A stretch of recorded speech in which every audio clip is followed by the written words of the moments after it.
Alright, so, hi everyone, Raptor here. Today I'm going to be running through a lead with a net I call Just Desserts.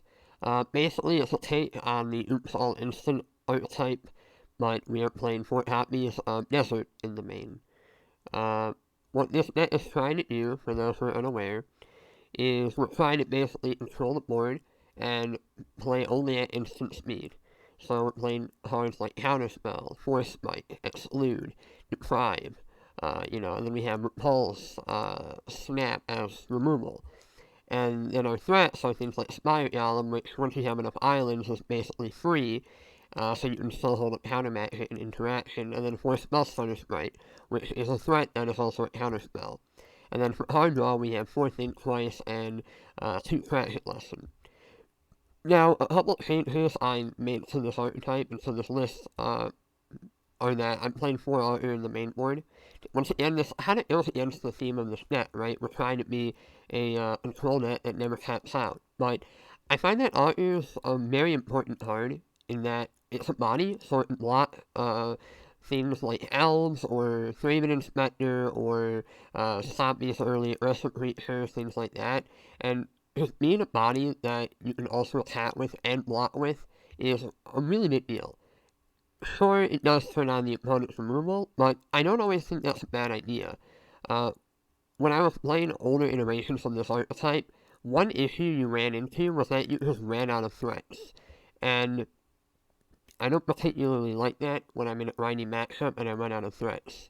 So having 12 in the main board is kind of nice, especially since one of them is sort of a cantrip. Another thing I've done is I have replaced accumulated knowledge with think twice. The reason for this is because I've noticed a lot of people now are playing Graveyard Hate. Things like multiple copies of Ball in the main board, relics in the sideboard. And my guess is that it's for Tron. And I'll be 100% honest, Relic does nothing against Tron. Ball is actually somewhat decent because you're not wasting a slot on it, it's just a land, and you can recur it with things like Horse Eye Fisher. I respect them as you about it, because it can blow you out of the water sometimes. But Relic is pretty bad. And because people are packing all this hate for Tron, we get splash damage if we're playing accumulated knowledge, and I would like to avoid that if possible. Now, it does kind of hit Mystic Sanctuary a little bit, that could be another reason to bring in Graveyard Hate, but I found that it's really not that big of a deal, and I cared more about getting my accumulated knowledge blown out of the water than I did about, them hurting a Mystic Sanctuary here or there. It's not that big of a deal. But I think Place is a little bit safer because you don't get blown out by Graveyard Hate as much, and, uh, you know, we're not Tron, right? Tron and ignore it and just still function, and I've beaten multiple relics before, even without Ancient Rod, Gorilla Shaman, just let them resolve and do their thing. But a net like this, it can be somewhat tricky, so I just don't want my stuff to get hated out by Relic, and I want to be a little bit more resilient, so I'm playing Think Twice over Accumulated Knowledge. Then we're playing Fort Desert, which in the past this archetype was either playing Radiant Fountain or Quicksand. Radiant Fountain is just a life inland. I think I can pull it up here real quick just for those who don't know what it does. Um, yeah, so they were playing Radiant Fountain as a way to get a little bit of life against the aggressive decks, and then Quicksand as well, which is another land that sort of acts as removal. So you can sacrifice it and start attacking creature without flying, it's -1/-2. So it's sort of like a land that can act as a removal spell. But the problem is it's a one-time use. So once you use it, it's done. Whereas Desert, it says it deals 1 damage to start an attacking creature during the end of combat. You're not sacrificing the desert, so it stays in play, which is a big deal, because against creatures like, say, Thraven Inspector, or Elves, or just small things that get through the cracks, you don't have to worry about them killing you, because you can just let Desert do the work for you. And it's nice because sometimes, a creature gets through, and you don't want to have to use a repulse on it or a snap on it because you would rather save it for something more problematic. And it can get you in weird spots where it just kind of let these small things get through, and then you get overwhelmed, and then you die. And Desert kind of helps shore that up a little bit and helps you maintain a little bit of control. So that's the idea, that's the list. In terms of the sideboard, we're playing 3 Dispel, want to have more counter magic, might as well. 2 arrows, nice removal, in against the Delver nets, in against elves or token nets, things of that nature. 1 Storm Mount Ice. One thing I like to do is against some of the grindy nets, I'll bring Ice along with arrows. It's a pretty nice combination because if they heal your Storm Mount Ice, you can tap arrows to put a counter mat on it. And you basically have a threat that becomes very difficult to kill. So if you're playing against something like, say, Mono Black Control, for example, this lets you sort of fight through all the removal and heal them with your Stormbound Ice. We also have an Echoing Truth, just a nice hatchel. Some Blue Blasts as answers for some of the red nets. And then 3 Ninja. I'm playing 3 Ninja for Tron. I find Tron is just one of those nets where it has an invincibility, and it's not something that I enjoy playing against, but I want to have an answer for it, and Ninja is somewhat helpful because if you can get a Ninja online and have it be unanswered while maintaining the board, you oftentimes can close out the game because this will draw you a ton of cards. It will find your counter spells, your exclude, your deprive, your dispels if it's a sideboard game. Things of that nature, and it's really nice in that it allows you to continuously draw cards and stay ahead. So, while applying pressure, and that's what you need against Tron. You need to be able to pressure them and disrupt them at the same time. Doing one or the other is typically not enough.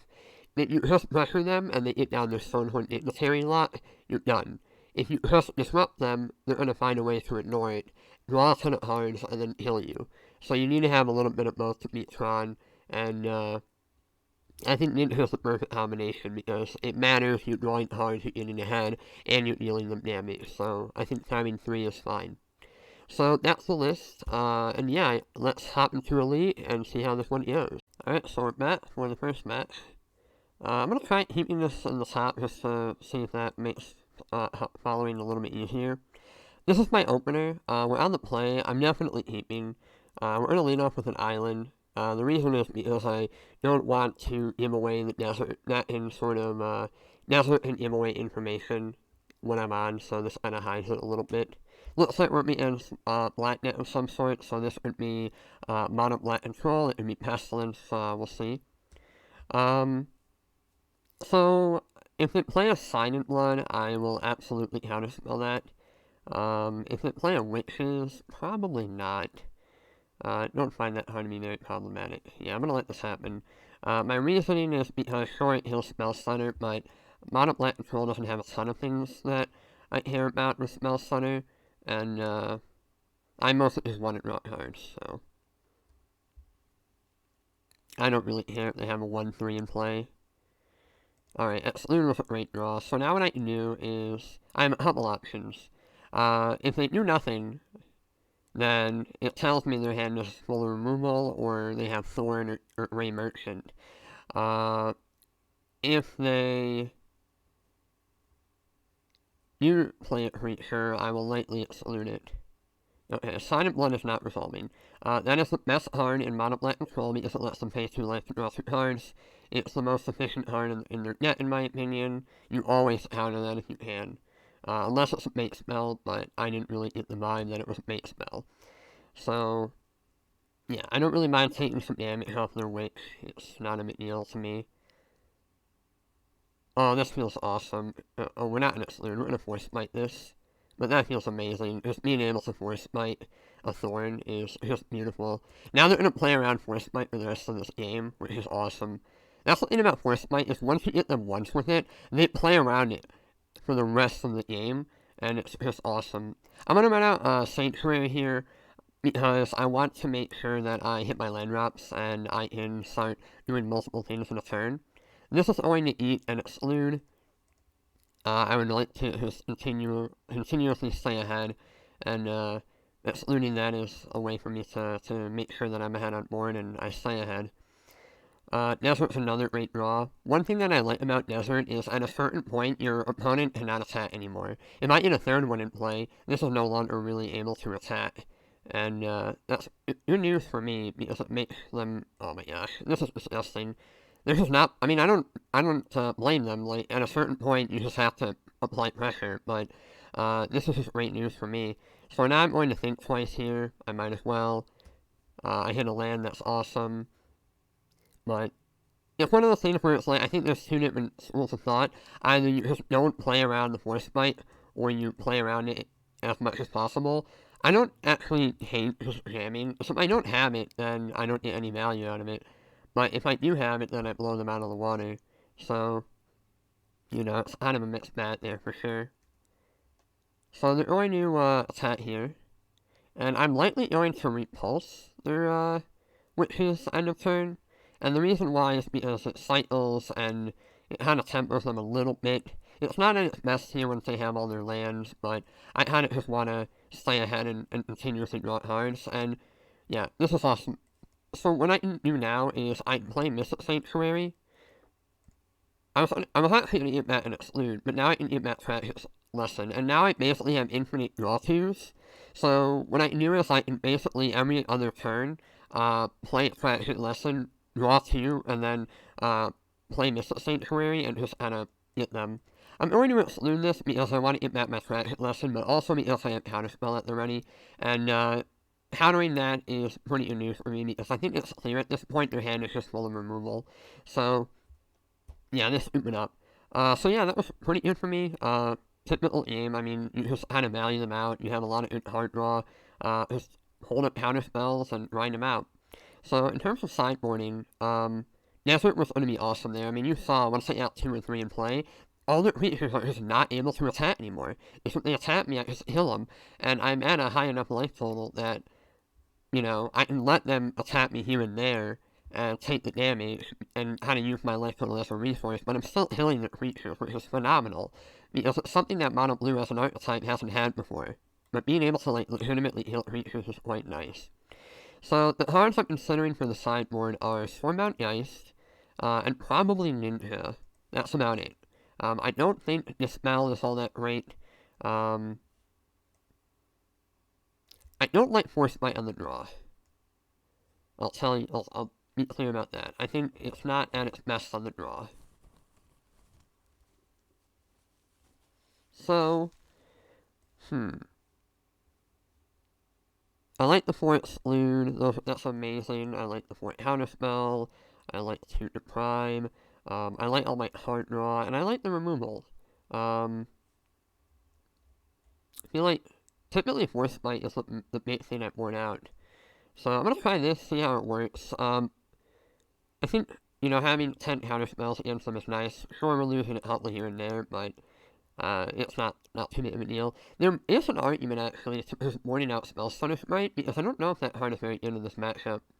I'm going to keep this hand. It's not the best, but I think it's worth trying. We're a little land heavy, but I think against them, that's okay. I'm going to lead off with an island, of course, because this way if I draw a counterspell, I have that at the ready. I'll have to hold on to my deserts for a little bit if I can afford it. It looks like they might have a turn 3 play of some sort. Another desert is very good. Once again, they have a lot of 2-toughness creatures and Shittering Rats and Phyrexian Rangers, so being able to just kind of get them with desert is quite nice. I'm gonna think twice now. No reason to not do it. I mean, I'm gonna have to let this resolve anyways, but I might as well draw my card while I can.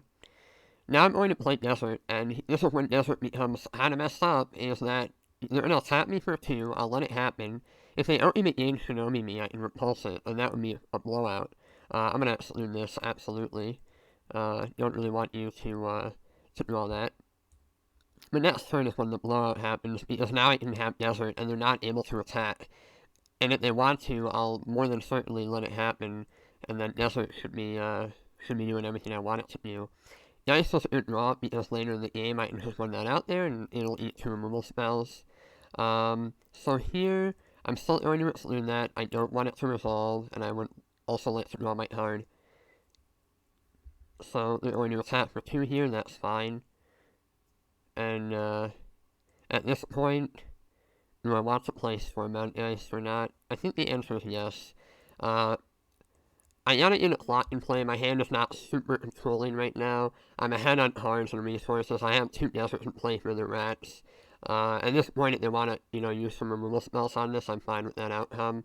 It also prevents them from playing Thorn of the Black Rose effectively, because if they do, I can just steal them on it with dice, and then it's going back and forth, but I would say it favors me more than them.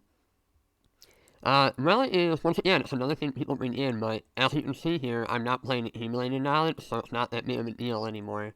It is going to eat my dice a little bit, but I think I'm okay with that outcome. But you can see now they're not able to attack me. Because I have 2 deserts in play, I'm basically controlling this game, which is phenomenal. And also because I have Repulse up, when I can do is if they try and kill this with, like, say, Trainers units, I can say in response, Repulse it back to my hand. And that's awesome because I'm basically nullifying the removal while drawing it hard. It's fantastic.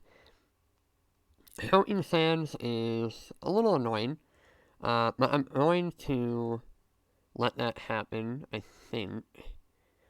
Or maybe,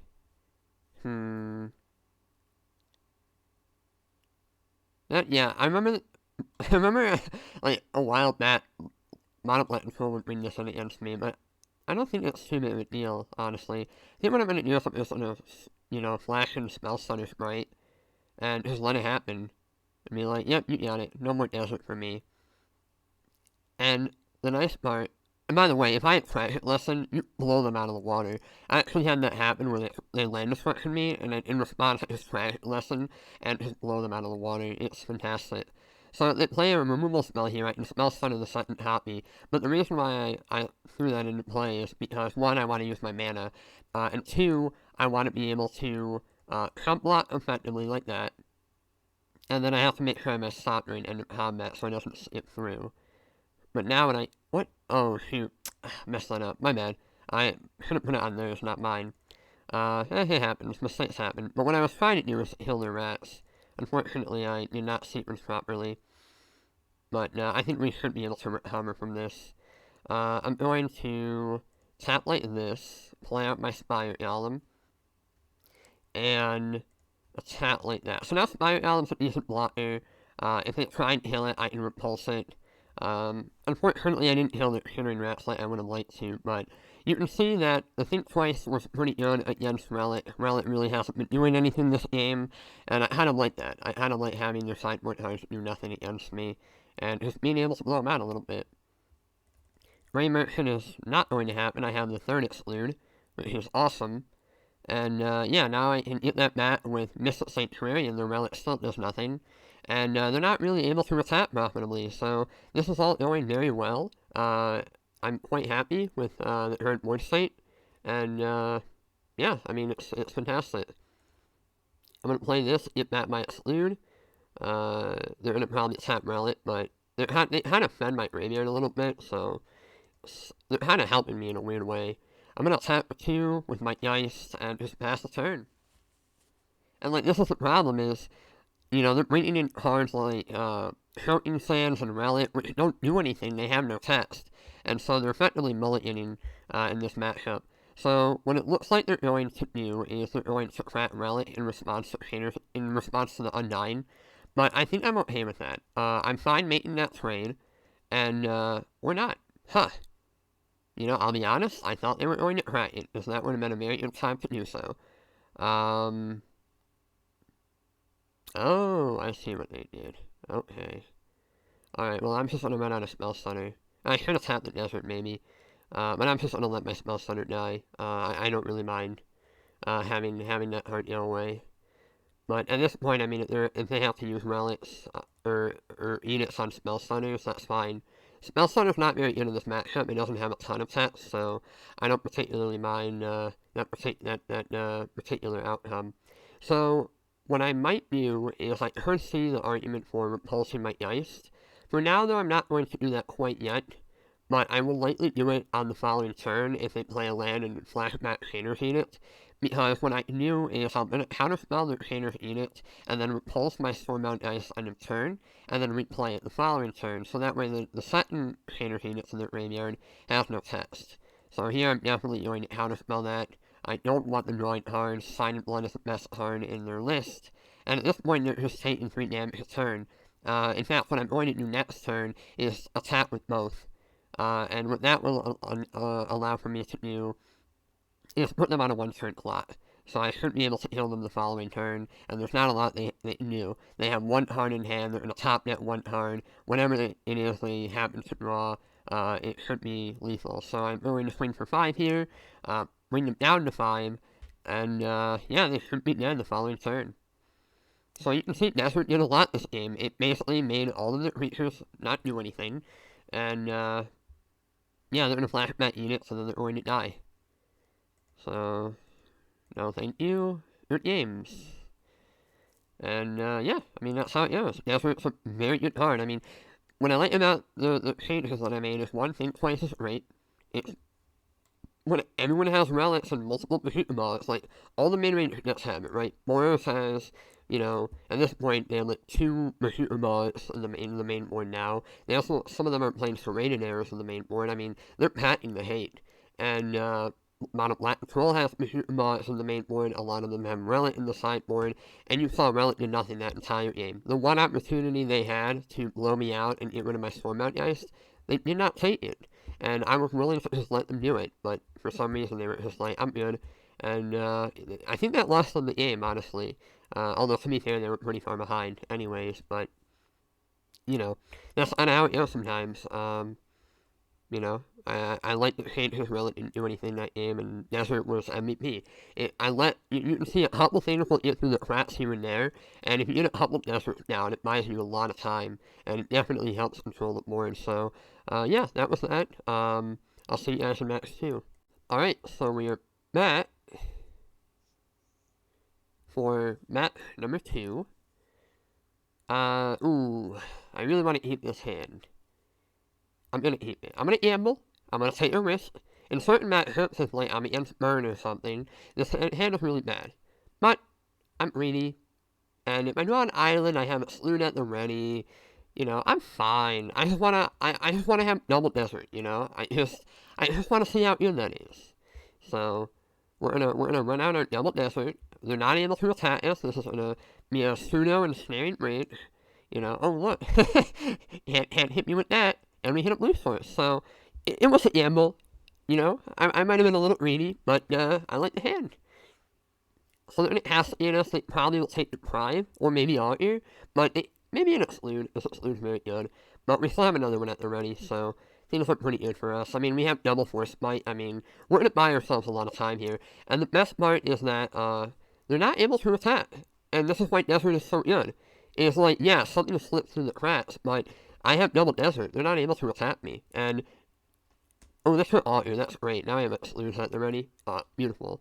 Yeah, I'm kind of happy they turned Augur Bolas because, you know, that card is, I mean, it's fine, but it's not insane in this hand. And, like, now we're just hitting our land drop. We have double Force Bite, and we're buying ourselves a ton of time.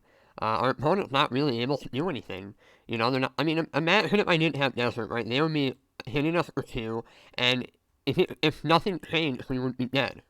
But now, because I have Deserts in play, we bought ourselves a ton of time, right? This is essentially, you know, an ensnaring bridge on a stick. You know, here's the boss, right? Everyone and their mother has main board to shoot the boss, but that's why we play Think Twice now over accumulated knowledge. You know, it's just not really that impacted by the shoot the ball anymore. And, I mean, yeah, we're just taking it slow. At this point, they're not able to deploy anything because they don't want to turn on our Force Bites. I'm liking our spot. I'm liking our spot quite a bit. Now, we might have to discard. If I do have to discard, it will be Force Bite. That's the first thing to go. But, I mean, yeah, I mean, we're buying ourselves a lot of time here. And, I'm liking that quite a bit. Alright, I'm gonna discard a Force Bite. Don't need that one. I still have 2 at the ready, but, I don't need too many of it. There is an argument for playing Repulse, but I just don't feel like I need to. I'm gonna discard another Force Bite. Once again, it's done its work. At this point, they you know, played cautious, and, it did what it had to do. I'm gonna ELT Repulse just to see if I can hit a land, and I did, so that's great. Now they have to discard a couple cards, both of which is great news for me. The question here is, do I want to run out of Spire Golem? Not quite yet. I want to make sure I have like a repulse in hand or something, because what can happen is if I get to, ooh, that is, I don't like that resolving actually. I'm gonna, they know about the prime, so I'm gonna use the prime. The reason why I don't want that resolving is that actually goes them hard, and I think that's a big deal. Yeah, so like this is another one that I don't really want resolving. I value Craven and Spectre only because of cantrips, and get sure with the Force Bite. So yeah, that feels awesome. Just blow them out with the third Force Bite. And I mean, look, Force Bite, it had sets that game, right? So now I'm going to get that Prime, put that one back on top, and I mean, you can see Desert is going to put in a lot of work in validating a lot of their creatures. You know, they play a lone missionary. I couldn't really care less. You know, sure, you're going to gain some life here and there, but at this point, I mean, I have the board under control. I'm going to start drawing cards with practice lesson. It's great. And they're going to bounce them and shoot them all. They're going to try and get some value with it, but it's just not going to do what they want it to do. So if I try to hit a lesson, I'm going to draw two, return this to my hand, and then I'm going to play this, putting Crat Hit Lesson back on top. Yes, please. Now I'm going to lead off with Altar of Bolas, getting back my Crat Hit Lesson, overthink twice because Crat Hit Lesson is recursive, and then run out Aspire Alum so I don't have to discard. And now what I'm essentially done is, they haven't done anything meaningful most of this game. They're going to heal my Altar of Bolas, which I would much more prefer over them healing Spire Alum. They're going to Crat Hit Slip. Now I get to, you know, Spell Stutter that. I mean, I'm tapping out a little bit, but their hand's not very good, right? I know they have one Lone Missionary, I have a Sloon at the ready, they have a Behemoth in their hand, so they only have 3 relevant cards, and, I mean, at that point, I played the game pretty well, and once again, Desert was the MVP of that match. It prevented their Lone Missionary from dealing me any points of damage, and it invalidates most of their creatures. And you can see, like, if a couple things get through the cracks here and there, right, I hit counterspell something or something resolves, then I'm fine with that. So, yeah, it's just a really good card. I'm gonna keep in the Stormbound Ice, and I'm gonna keep in the Echoing Truth. And yeah, I mean, it's Loon MVP. I like Counterspell, so we're not gonna get rid of that. The Prime is fine. And I think that's about it. I don't think I want Ninja in this matchup. Spell Stunner? It has more targets. It can hit Draven and Spectre, which I like. So I'm gonna run it back.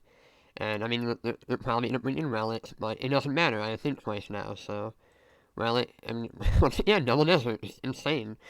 It's like, hey, play a lone missionary. I dare you. So I'm gonna run out my islands first because one, it lets them play into desert more easily. Once again, this is why desert's great. It slipped through the cracks, but that's alright. Desert will help me recover and take care of it for me. Because I don't have counterspell, I'm just gonna run out of desert. Because next turn, if I do draw a counterspell, I can play an island, but if I don't draw a counterspell, then I can play a second desert. And that's fine, so I want to just have the option to play Island for the Prime or Counterspell, or a Desert, so, you know, it's nice to have that option. But watch this, right? I mean, next turn, I mean, first off, they're not even able to attack with this guy anymore, but now I can just go play a Desert, and pass the turn, like, nice, now none of these creatures attack, right? I played my land drops, so I still have mana at the ready. But what my opponent is doing is sort of invalidated. Which is nice. So they're not able to attack. If they want to, that's more than welcome. Alright, so they're attacking. I respect that. I'm not going to block. And then end of combat, I'm going to deal 1 to Thraben, 2 to Thraben. The reason why I'm picking Thraben over Lone Missionary is because it takes 2 taps, and it's fine to use this turn on that, where in the later turns I might need the mana for countermatch it.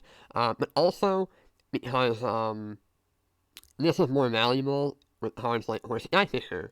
If it plays Horse Eye Fisher, they can return Thraben to hand and start drawing more cards.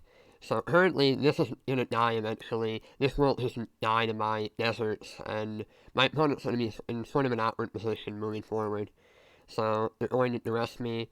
I'm going to spell Stunner Smite the duress, and if they try and heal my spell Stunner Smite, I will snap in response. Alright, they did not heal it, that's awesome. And they're going to Pander's Edict. I'm just going to run out another spell Stunner Sprite. And this is awesome, right? My spell Stunner Sprites got their value in this game. You know, my opponent is going to get to attack me here, but I'm fine with that. You have a sort of an expiration date on them, as it were. At this point, I'm just going to start getting in. No real reason to attack, or to hold them back. This is going to die the following turn. I have Deprive for Horse Guy Fisher to try and reset it. The rest, I'm just going to deprive that. I see no reason not to. I don't really want to give them any information. And this way, you know, if you have like a heal spell, I can snap a spell stunner and take it from there. So if they do attack, which I suspect they will, yep, see, now they're not even able to attack, which is fantastic. So, yeah, they have to hold that back now. Deserts would heal it otherwise. And now I can think twice, drawing more think twices, which is awesome. Run out a land, and this time I'm going to play Alter Bolas because I still have Desert for their lone missionary. Here I'm going to take another Deprive because I want to have more countermatch it. And now I can just start swinging in the air. And so you can see that because we have deserts, we're able to hold back a lot of their threats.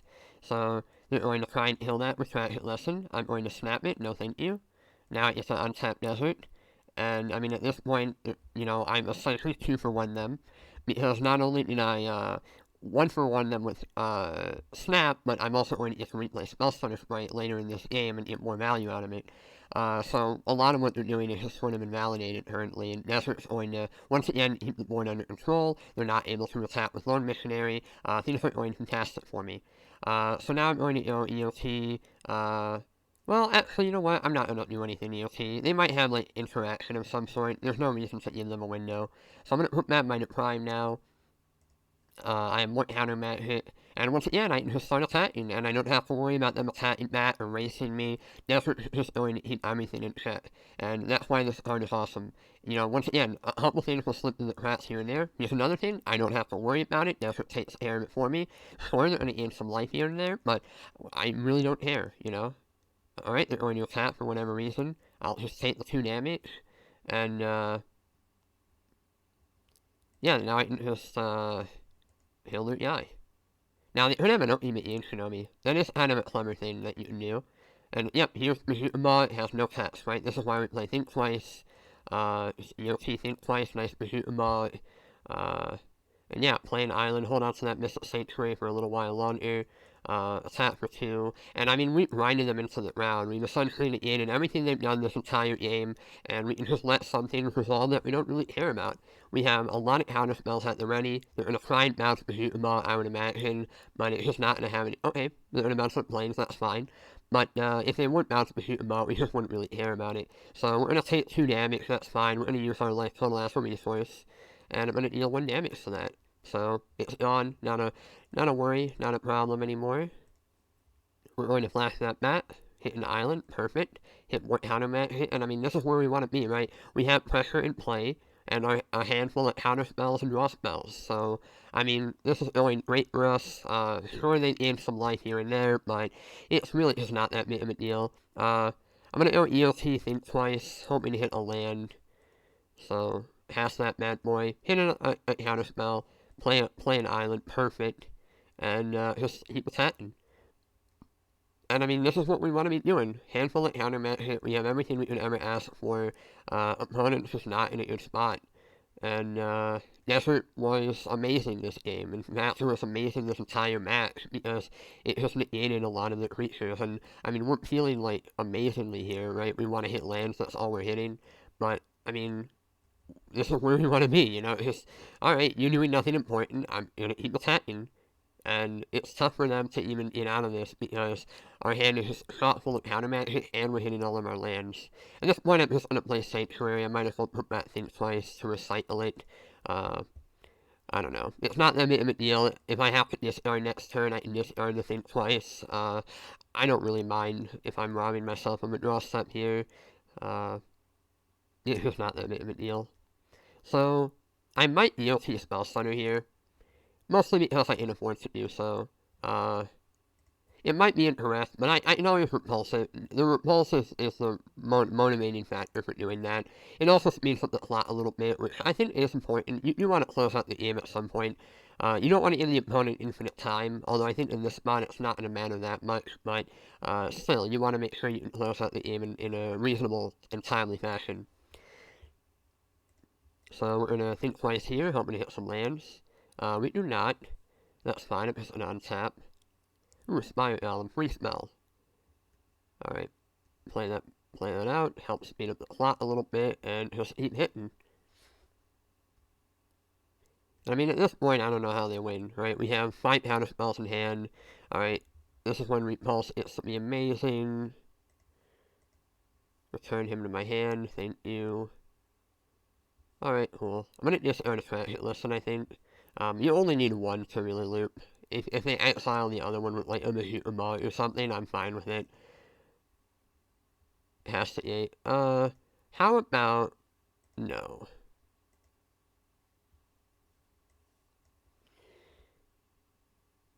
Raymond. I actually, once again, I value that relatively high. Just because it draws them hard, so. Alright, another famine I'm gonna let through because they could have Pestilence here, and I don't want that to resolve. I mean, at the very least, I can sublet it, so it's not too big of a deal. Horse Eye Fisher. I can deal with that later on, I can repulse it, so that's fine. They're gonna bounce their Raymond Inspector, but at that point I'll just counter it again. Or not, okay. Crit Rats, that I do value, so I'm gonna use a counter spell on it. And, yeah. Pretty good turn for us. We held up the counters when we should have. Now I'm going to play this, getting back my Repulse, so that way I can bounce. So yeah, I'm gonna get that Repulse, and then what I can do is I can think twice it right back to my hand. I'm gonna run out Spire Album here. Flashback, think twice, get back my Repulse, and just pass the turn. There's no reason to, they sent a message. What's the message? I don't know what it was. Having them souls for Pauper win. Yeah. Yeah, no, I totally get that. Yeah, Nelson is a messed up card, that's for sure. Alright, repulse it. Yeah, Nelson and Saint Shirt just bombs, like, they're just disgusting. And now what I can do is, actually, let's tap a little bit differently. This way I have counterspell up. Alright, bounce that. Yeah, replay it. I mean, this is disgusting. Get back, hit lesson. We're gonna have to discard unless we play something, so we're gonna play something. Let's form Mount Geist. And at this point, I'm just gonna hold back all your bolas so that way I don't take too much damage, just because I do think we're going to win this race just through attacking in the air, and I don't want to open myself up to like some blowout. You know, I might make a misplay or something, so no real reason to be too crazy. I'm gonna spell stutter this. I really don't want it to resolve. If they, you know, I don't think they can have removal spells. They would need 2 of them, and then I counter the second one. 1, 2, 3. We're gonna exclude that, and then we have Pratt hit listen at the ready. I'm going to deprive that, returning this. And yeah, I mean, the lot is assembled. And we're doing everything we need to. I'm going to play Mystic Sanctuary. We're going to get back our deprive, so that way our engine is back online. And yeah, deprive is doing its thing. So attack in the air, and they should be done the following turn. So yep, deprive is quite good. Who would have thought? Who would have thought? Yep, that's not resolving. We have triple counterspell, so I guess we have technically a quad counterspell, so we have deprive on top if we need it. But yep, just did what we had to do. We prioritized things, and I mean, yeah, that's kind of how it goes. Desert was insane that game. I mean, you saw like it just invalidated all of the things that we let resolve. Whereas if a couple things resolved here and there, what could have happened, and I've experienced this before, is when you play the control deck, what can happen in weird spots is like there's a threat that you don't really pay attention to. You just kind of are like, I can ignore that. But then 10 turns down the line, it becomes a problem. You're kind of low on life. You're like, alright, I'm going to heal that now. And you waste one resource on that, and then your opponent is able to use that to get a window. And it just starts spamming a ton of things. You have to stop them because you're kind of low on life. And then they resolve a giant bomb. And that giant bomb just kills you. And it's like, well, if I didn't waste a removal spell on this one small threat, or like a counter spell on this small threat, or whatever, I would have had it for the bomb, and then I would have been fine. And Desert just lets you not have to care anymore, you know? So the card is awesome. It's really, really good. It can definitely be clunky. You saw some of our games, like, if we were in the wrong matchup, we would have lost. But I think the card has been great so far, and there are a number of spots where it just helps you quite a bit, so. Yeah, Desert Sanctuary quite good. That was match 2. Let's go on to match 3. Alright, we are back for the fourth match, or the third match, rather, excuse me. I have to mulligan, no lands. It's risky, but I will keep it. Probably in the bottom repulse because it's redundant, and once again, Double Desert is very good in certain matchups, pretty poor in others, but it's worth a shot. Ooh, Bottles. Not the matchup I wanted to see. This is one, it's pretty rough, game 1, because if you notice, we're on the draw, and we don't really have many tools for Bottles. My reasoning for that is one, like, I could play Curfew or something, but, it's not a common matchup. Bottles is just very uncommon. It's not something you see very often. I think we're dead here, honestly. So,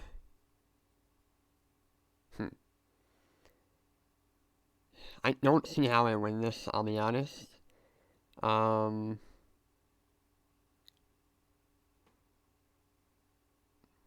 If I play Desert, I'm giving away a lot of information on what I'm on, where if I just concede here, I'm hiding a lot of information, and that's beneficial, because then they will not know how to sideboard properly. Like, sure, they saw Sanctuary, so I could be on a couple different things, but they won't know exactly what.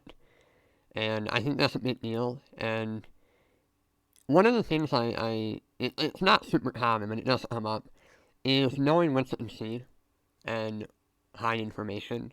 A good example is like in Legacy, if your opponent is like healing you on turn 1, and then they arrest you or ball therapy you or whatever, it's not always a bad idea to just concede and keep the information, because if you're not going to win, what's the point of giving your opponent more information? And I don't see how I win here. Like, I can play Desert and then play Outer Bolas. If it play anything like Ethereal Armor, we're just dead. Or Ancestral Mass, why give them that information? The odds of me winning are quite low. I'm just going to go off to the next game. I think that's a smart move. It's what I'm going to do. So, I'm going to board in Echoing Truth and Ninjas, because Ninja is a body and it helps me draw cards. Snap is not that great. Repulse is also not that great. So I don't really need those. I guess I could have one snap, right? I don't think that's terrible, but I don't think I need multiples.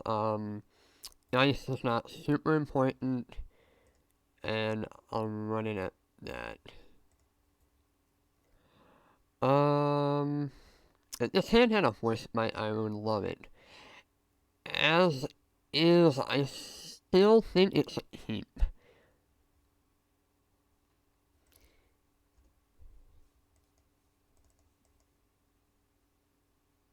Yep.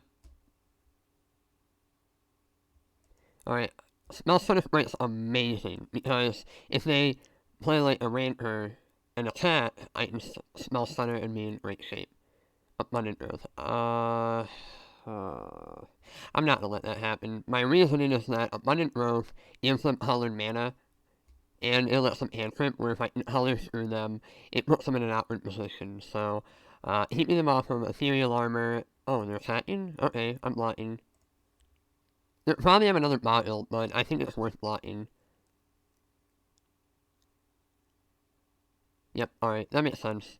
I still think what I did was correct, because it reduces the number of threats, and I like that. I'm gonna say think twice here. I don't think exclude is particularly great here, so I'm gonna go with that. Alright, you can't be as well. Sure, sure. The outright truth might blow them out here. We'll see. Alright, armadillo alert. Alright, so they're gonna tap for 3. I'm gonna say okay. Alright, we hit a land, that's perfect. So I'm gonna hold back my altar as a blocker. And now that might give a red flag to my opponent, but I'm holding it back because what I'm hoping to do is they play like a ranter or something. Alright, so now they're attacking. So now what I can do is outright truth the armadillo float, so now it's a 1-1. And now I can block. And heal their guy. So at this point, they have to have a third threat, and I haven't had a spell for that. And, okay, sweet, they don't have another threat. They do have Unbridled Growth, so they could have Pyroblast or Dispel or things of that nature, but, now what I can do is I can run out my Ninja and get a clock going, which I like. Yeah, so now Ninja gets in, we're gonna say always yes, always yield. And at this point, I'm still holding up Counterspell. If they don't do anything, I'll flashback think twice. But I like my spot, and now they don't have red mana anymore. So, I guess I Counterspell that, they need another threat. They don't have one, and they can see it's Ninja's gonna bury them. So yeah, I think we played that one pretty well. Now they know what we're on, but I like the fact that I had it to hide some information in one. I didn't think we were super favored, and I think it was worth conceding there, and Force might be able to blow them out in the following games, so I'm gonna just run it back as it is. I don't think we really changed anything. It's not Force Might is not as good on the draw, most certainly, but I think this is one of those things where you just gotta accept it. This is another hand that I think is worth keeping because it has Spell Stutter Strike and Counterspell, but it is a little bit slow. If they have the nut draw of turn 1 Bottle into Ethereal Armor Ranter, it's not ideal for us, but I don't think it's reasonable to play around that. If they have it, good for them. We'll go for the next match, but if they don't, then we might be able to have a shot at beating that. I'm going to play an island now because I can still have 2 untapped lands for Counterspell. Alright, Abundant Growth. That's a good sign for me if they don't have another land. Alright, well they do, but they don't have a play, so it's still good news.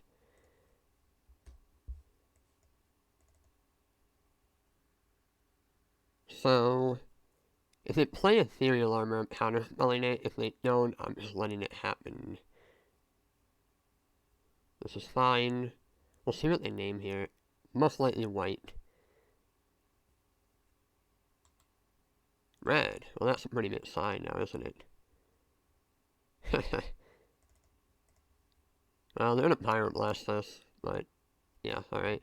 Not a ton you can do about that, unfortunately. So, yeah, that's the one thing about models, is they kind of give away what they're doing when they play, like, Utopia's Role. There might have been merit to counterspelling the Utopia's Role, but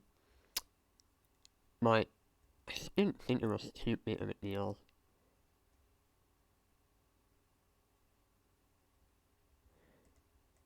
I'm going to counterspell that. I just don't think it's worth it. Alright, I'm going to play a land here. I'm not going to get that counterspell because I'm looking for other important things like Echoing Truth. That's like the bait out here. That's how I get out of this, so yeah. I'm just gonna hold up double counterspell. We have 2 more turns, provided they don't like have a insane thing the following turn, but if I get like a spell stutter sprite or all ear, I have some blockers to buy more time. I'm gonna just go think twice here. Alright, spell stutter's pretty good. That does buy me some time. So my guess is they're just not gonna do anything because that's the smart thing to do, is just do nothing and force me to have it. Or they might have something here.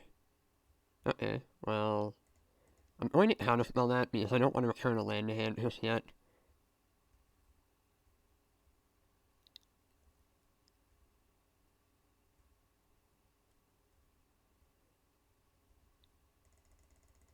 Flash that, think twice. Your Bolas is fine, as it's a blocker. Hey, there we go. So now what I can do is I can run out all your Bolas. Force Smite, or Exclude. I think the answer is Exclude. Because Force Smite is pretty dead, and Exclude is not. So we hit our At-Range Truth now. And what I'm going to do is I'm going to At-Range Truth that. If they counterspell, I'm going to spell Sunder Mat, and that should be good enough. This is fine. I don't care. All I care about are things like give it toughness. Alright, so they're going to attack here. We're going to At-Range Truth the Ethereal Armor. No thank you. They need to have double counterspell here, which the odds of that are quite low.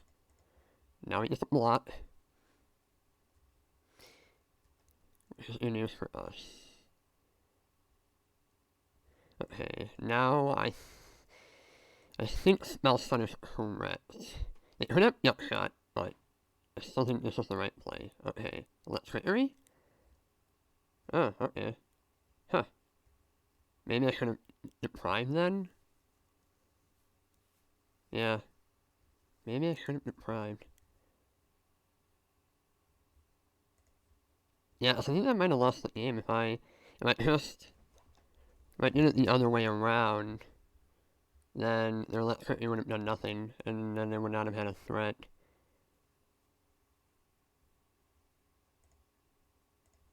I'm gonna counterspell that. Gonna think twice here. Try to hit listen. Alright. So we're going to have to blot.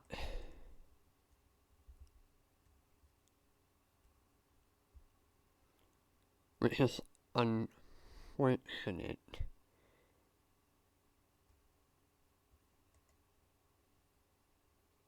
No, it's not. Wow, that was really good. That was really, really good. Alright, cool. Yeah, this is why Missile Sanctuary is like a busted card. Alright, let's make sure I get this right. I'm gonna map my At-Range Truth. Thank you. Okay. Yes, I want my At-Range Truth. Now we can run out all your Bolas here. Get map my At-Range Truth. And now they're not able to attack. Unless they have... Well, it hurt attack if they have another problematic thing, but...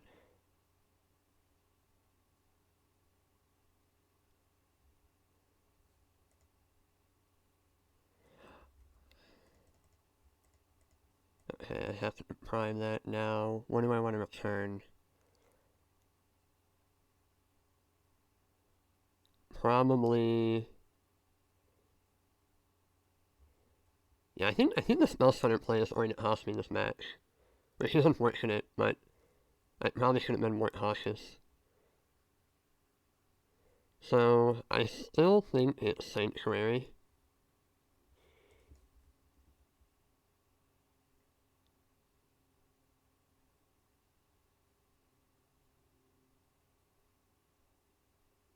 And then we'll have to block that. Oh, do they have a Pirate Blast? Oh, they do. Bummer. Alright, we lose. Yeah, I think the Spell Stunner play lost us this game. Now, we don't know what the rest of their hand is. They could have had the second Pirate Blast for what it's worth, and then it would not have changed much. But yeah, I mean, them having double Red Blast and Electric, all the hate cards on the top are pretty brutal, along with another bottle. So they had some very good draws on their end, but so did we. Yeah. I'm just gonna force Smite to make them tap out, but we're certainly dead.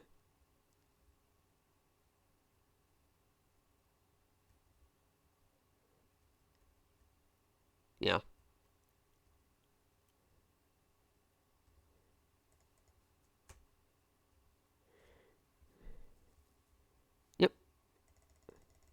So,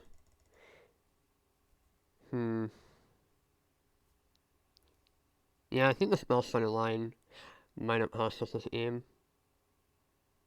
So, I think had I played that differently, it could have won, but live and learn. So, yep, that was match 3. I'll see you guys in match 4. Alright, we're back for the 4th match, and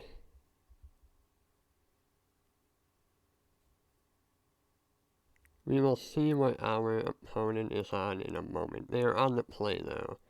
I think this hand is reasonable. It's a little slow, but it's fine. Alright, looks like essentially mono blue Delver of some sort. So, I'm going to lead off with an island, because I'm at 1 out, had a spell on turn 2.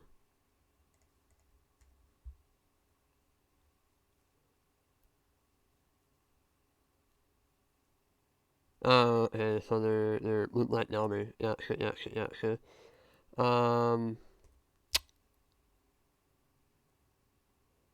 This net is pretty reasonable. The problem with blue black Delver, in my humble opinion, is that it's a little too clunky. I tried it before, and I've got a couple 4-1s here and there, but I just could never quite get it to be super great, if that makes sense. A big problem that I got when playing it was that you're pretty low on threats, and sometimes if your opponent just answers your threat, that was an amazing draw, by the way, but sometimes if your opponent answers your threats, you kind of get put in a pretty awkward position. So here, Desert is going to be pretty good in carrying its weight. And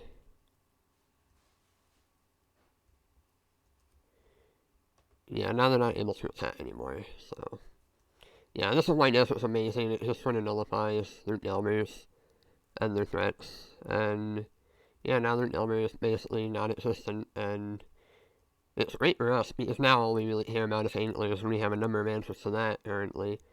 So, if they want to attack, that's fine, but yep. Can you... Like, the thing is, people are just... They typically are forced to just attack into it, but then you still kill the guy anyway, and it never costs you anything. So, it's pretty good.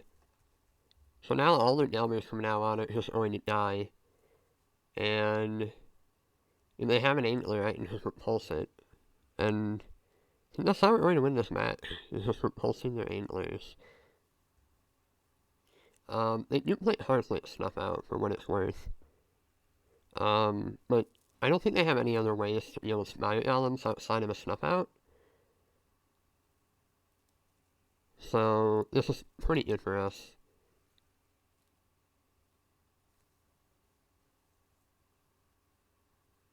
This looks like they're playing an Antler, so I'm gonna get to repulse it for free, which is awesome. Like, answer your threat, draw it hard. Looks like they're not even playing it. Probably because they're afraid of countermatch it. Which I can respect. I'm gonna run out Mystic Sanctuary. It's not gonna return anything, but that's okay. I just want to make sure I hit my land drops. So they are going to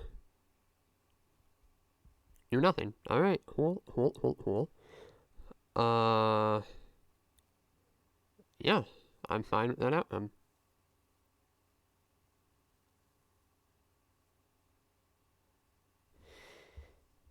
I'm gonna run out all here. Once again, it does kind of go against the nature of the deck, but I don't mind running this out. If they have to use a counter spell on it, that's fine with me. And if they don't, then I get something out of my deck, so all is well. I could repulse this. I'm gonna try that. If they have another, anymore, I have to force my it, and if they don't, then I still have to blow them out. I'm gonna take the thing twice, and then discard the thing twice.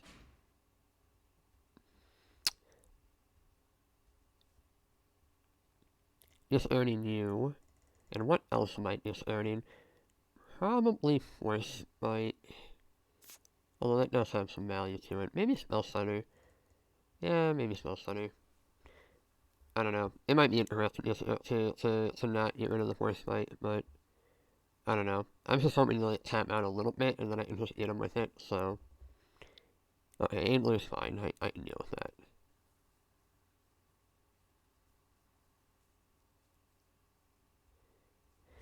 Alright, so they only have two anglers left. That was a great draw. So I'm gonna do this, I think on their upkeep, because they only have counterspell or dispel. That's about all they can have. That's fine. I don't like the EOT brainstorm here for what it's worth, but maybe they have like an Ash Barons in hand, but typically I'm against this line because it's not very, I don't know. Maybe my legacy player inside of me is saying don't do that, but I always like to make main phase brainstorms if I can. It's like now you risk a drawback that hard to put back on top if you don't have an Ash Barons. And a mental note. Alright, that makes sense. That makes sense. I can respect that. Oh man. Double Dark Answering. That is not ideal. Yeah, the double fist spear is pretty brutal. But I'm hoping they fight over this. Yeah, so now I don't think they're going to be able to fist spear.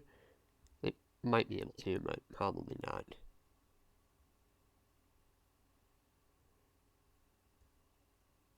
Alright. So alright, they're not able to do it this turn, which is good news for us. It looks like they're going to replay Angler, and then I'm going to hit them with the Force Bite. That's awesome. I'm pretty happy to be able to do that. Yeah, just blow them out. Like, they could have done one more card, but they chose not to, and it makes sense, right? If they want to keep that card alive, but wow, that was disgusting. Alright, let's play out your Bolas. It whiffed, but that's okay. I'm gonna just run out all my stuff now, I think. I'm tapping out of deserts, but I mean, I'm probably gonna have to jump block this anyways. The desert doesn't really kill it, so I'm fine just blocking for now. At the very least, I have a lot in play, and I've dealt with a lot of their big threats. I mean, they don't have the Second Fist Spear, they don't have another Angler. I mean, yeah, they only have like two Anglers left, and then at that point, they're just on Delvers, so they're running out of threats relatively quickly, which is nice. And I think places to just kind of help get me back up in cards, and I think we'll be in okay shape. We have 4 power in the air. If they attack with their Fist Spear, yeah, Delver doesn't matter. I have that answered. Yep, I have 2 Delvers answered even. So we're in fine shape. We're going to think twice. Threat hit lesson is phenomenal. Play an island, and at this point, I don't really feel like I need to attack. I think I can attack with 1. I think attacking with 1 is fine. I don't think I would do more than that, though. Although maybe I should attack with the Alter Bolas as well. But we'll see. So they have the Prime in hand. That's what they revealed. So we know they have a Prime. Alright, good to know. I'm going to keep that kind of up here and kind of over here. Hopefully it isn't too bad. Alright, cool. Oh, yeah, okay, sweet. So, I just block that with Auger now, which is great. Sure, it's not hard off of it, which is less than ideal, but if you're trying to kill one of my things, I will counterspell, so, you know. That's the line here. Okay. So we're gonna block here, we're gonna block here, and then EOT. There's nothing to have trample, right? They're gonna kill Spire Golem? I'm just gonna think twice to see if I can get a snap.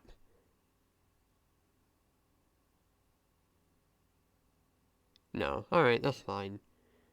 I'll let this happen, I don't think it's worth fighting over. 1 damage to you. 1 damage to you. Yeah, so I didn't really take much damage there. And, yeah. I guess we know about this, so maybe I can put it over here. I don't know, I'm just trying to, like, keep some information while having the premium paint up, but Maybe I can like keep it smaller up there. There we go. That's reasonable. Alright, yeah, so they're going to let that die, and then... Yep. I'm gonna flash back, think twice here.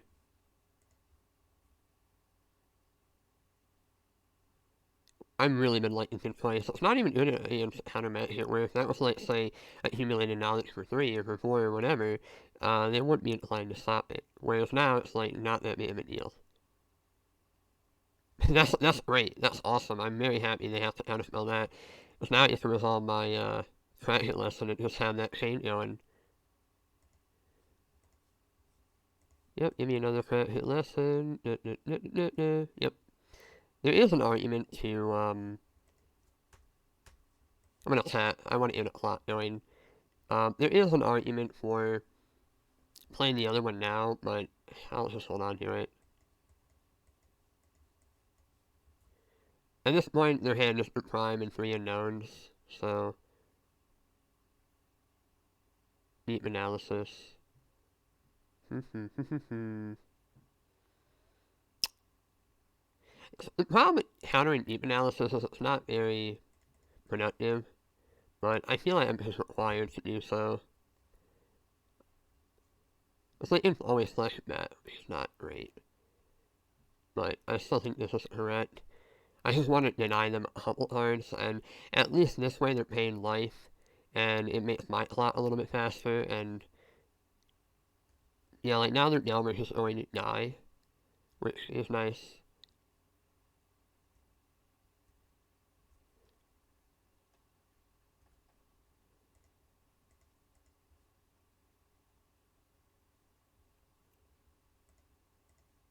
Alright, so heal their Delver. Using their life as a little bit of a resource here, but that's okay. Play that, return this, thank you. Alright, play Missile Sanctuary. This point, I think we just get that counterspell. And then I can play Augur like that. I still have the 2 deserts open.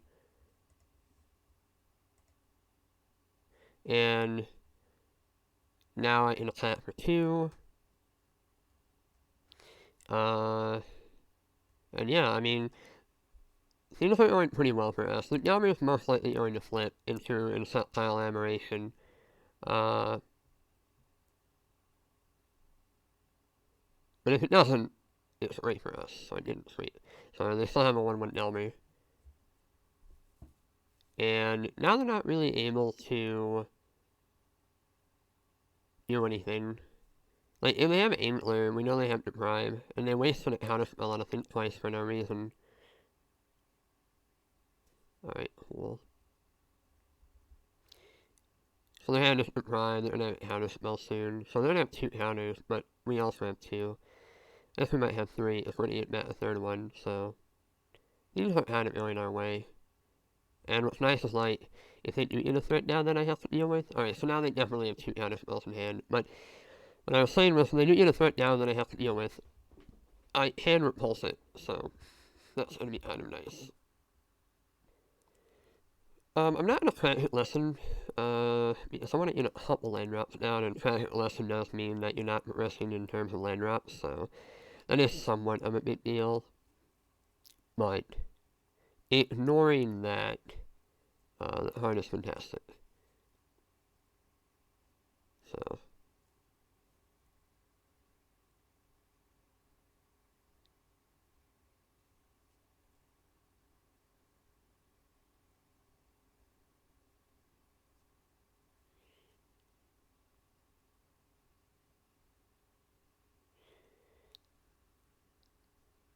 this looks like an Earmont Handler, I believe. Yeah. So their hand is most definitely 2 counterspells. So I'm gonna let this happen because of my counterspell. I'm gonna try and fight that counter fight. I'm going to lose. Because what I'm gonna do is I'm gonna counter, they're gonna counter, then I'm gonna counter, then they're gonna counter, then they're gonna win. So instead, what I would much rather do is practice lesson. And now they want to fight this, they're going to lose.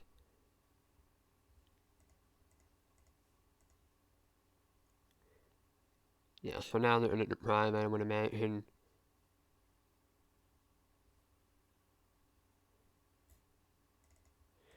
I'm going to keep the prime, turning the sanctuary. Now, the question is, do I want to return it hard with Ratchet Lesson? Probably not. Goodbye, the island. Alright, yeah. Get back my lesson, thank you. And now I can just bounce here Antler. Run out Spire Golem. And the top card is most likely going to flip Delmer, but I don't think I care that much.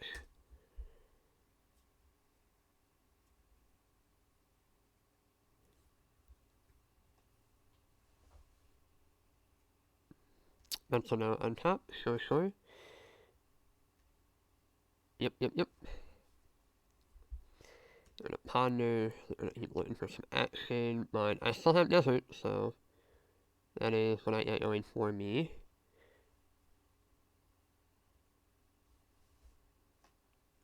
So in terms of what, so I'm closing in on killing them, right? There's a couple more attacks from Spire Golem, but their Angler is going to come down a certain time here, right? Yeah, is somewhat problematic. But because I'm going to get to play Desert number 4 here, they're not going to be able to attack profitably with Earmark Antler. Because... Oh, Demise. Sure. I mean, yeah, sure. They still have an Antler, so I know about that. But if I had to take a bet, their last card is probably a counterspell of some sort. Well, actually, no, their hand is... No, they probably put the island they drew at the brainstorm, so... Or the land or whatever they bounced with that for the prime, so... I don't think they bounced the Sanctuary, I don't quite remember actually, let's check.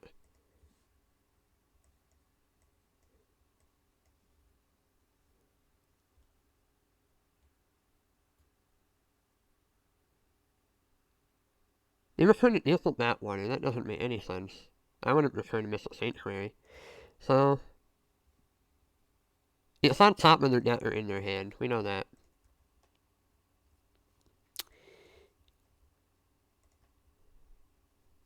So they're going to attack here, I would assume. I'm going to take the damage. I'm not dead. Now,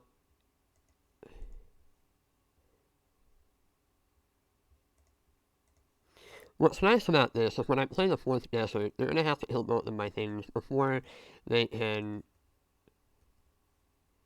kill my Antler. So what I'm going to do now is I'm going to main phase Lesson, because either they have the counterspell or they don't.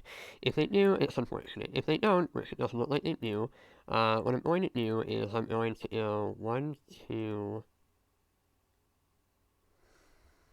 3, and repulse Antler. Okay. So now I can play Sanctuary, and I still want to get that Ratchet Lesson, that card's amazing here. And now I can attack here, I believe. And they only play a 2 Gargantuan typically, so I'm not going to have to play around that. And now I have a clock. And, I mean, they're going to get to redeploy Angler here, but still not that big of a deal, in my opinion. Because...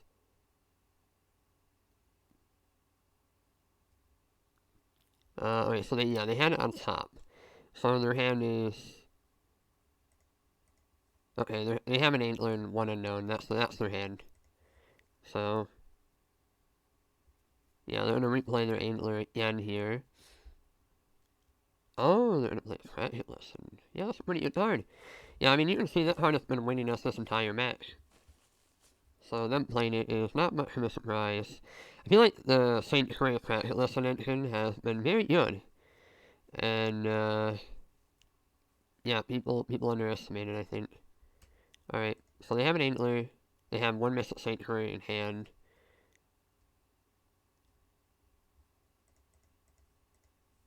We're gonna think twice. Draw 8 card. Get a fresh draw here. counterspell. Perfect. So now,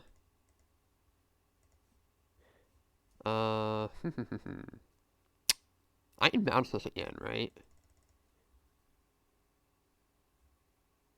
So, no, I played it desert. Shoot. Okay, I might have missequenced that. Yeah, that was a mistake. Alright, cool. A little bit of a punt, but I should be okay. Because they only have two cards in hand that we don't know about. Well, now it's 3, but... Okay. So they dealt a lot of their debt away. Let's see what they have. 1, 2... They've used the prime. They likely have one counterspell left, maybe a dispel. Yeah, they see they're not able to attack properly without losing their Antler. And that's what makes Desert so good. Is it just gets your opponent into awkward spots like this.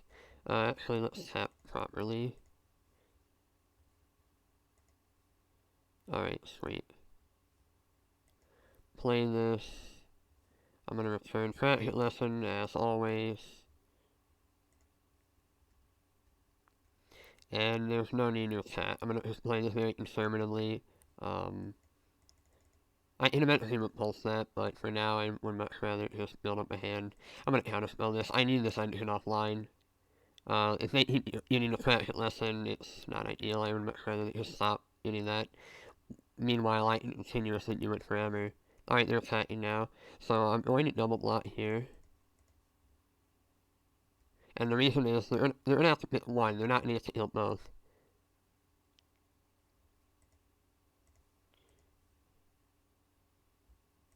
And now their Angler is gone. Sweet. Alright, cool. So now my auger should help me finish this off, I think. It doesn't look like they're playing auger Bolas, which is actually really nice. It looks like their creature base is like 4 Delver, 4 Antler, and then a couple of Gargantuan. Because they've seen like 45 cards and they have yet to play an Antler. And they've also been milling quite a bit, so I would be a little surprised if they're playing Irma Antler in their list, or auger Bolas in their list, which is good news for me because that card is quite powerful. And it's another threat I would have to deal with, so. Yeah, we're gonna Practice Lesson here. Returning Sanctuary. So we're flooding a little bit, but that's okay because we have the Practice Lesson engine online. I mean, you can see, like, just gushing every other turn is just really powerful. It's like a pseudo gush. So now it gets to attack. I mean, our plot is slowly getting there. Slowly but surely. We're gonna discard the island. And they're gonna get back their Practice Lesson, which indicates to me their hand must be pretty weak. So I'm going to play another land. We're going to get in with our Augur of Bolas. Slow and Sunny wins the race. And yeah. I mean, at this point, we're just one Missile Sanctuary away from getting what we want. Spell Stunner is great. They're going to Practice Lesson now. Sure, it's fine. At this point, I don't think I care. I just want to kill them, and I'm going to just hold on to my counters to make sure I can do that. I think at this point, I'm on the offensive, and they're on the defensive, I guess, but you know, most of this game has been me kind of holding back and making sure I don't die to random things, but I think we're going to get this one and close it out.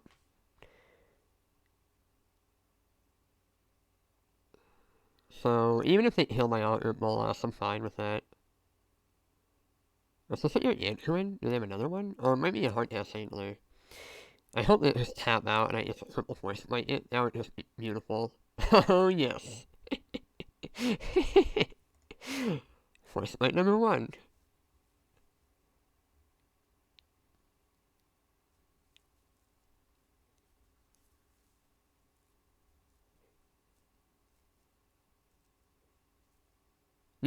You're gonna exile this man. You gotta play around triple force fight. They probably had to counterspell him. I don't blame him. Oh wait, are they not paying for it? Oh wait, sorry. I have to give them priority. Right. Force Bite.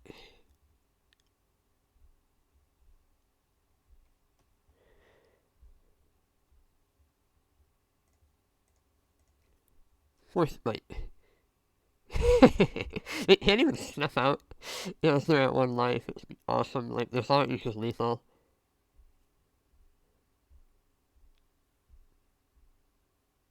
And we got there. Wow. Ooh. Yeah, see, they could have played this. Could have played that first. See, I don't know. You gotta remember. Play your land drops first. Yep. Feels. I mean, for what it's worth, they were still dead, but it feels good to get that tilt factor, kind of.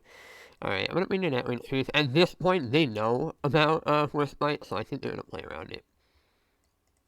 I do want to have a couple Ice, because I suspect they're gonna bring in Delmers, and possibly their own Ice, so I want to have that. Spell Stunner might just be bad here. Like, it didn't do much that game, but yeah, I think, oh, I guess I have one Spell Stunner, sure. But I think having 3 Dispel is not unreasonable, so I'm gonna go with that.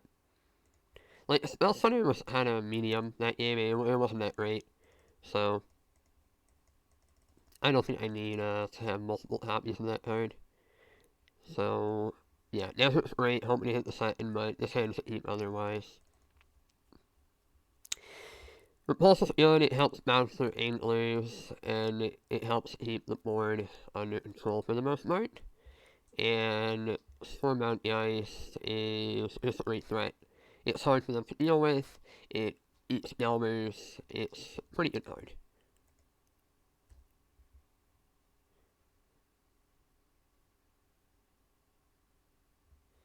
All Ear was a fantastic draw, because I can play it on turn 2, and we would be pretty happy with that.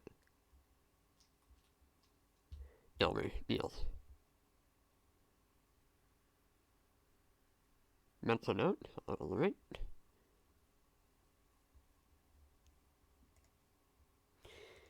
I'm gonna run out my All-Ear Bolas here. At this point, their Delmer is random unless they have a Brainstorm in hand. Credit hit lesson is quite good. And yeah, let's just slow and sunny. So their Delmer might flip, but we have a Ice. So I think at that point, if it does flip, we're going to have to bounce it with Repeal or Repulse.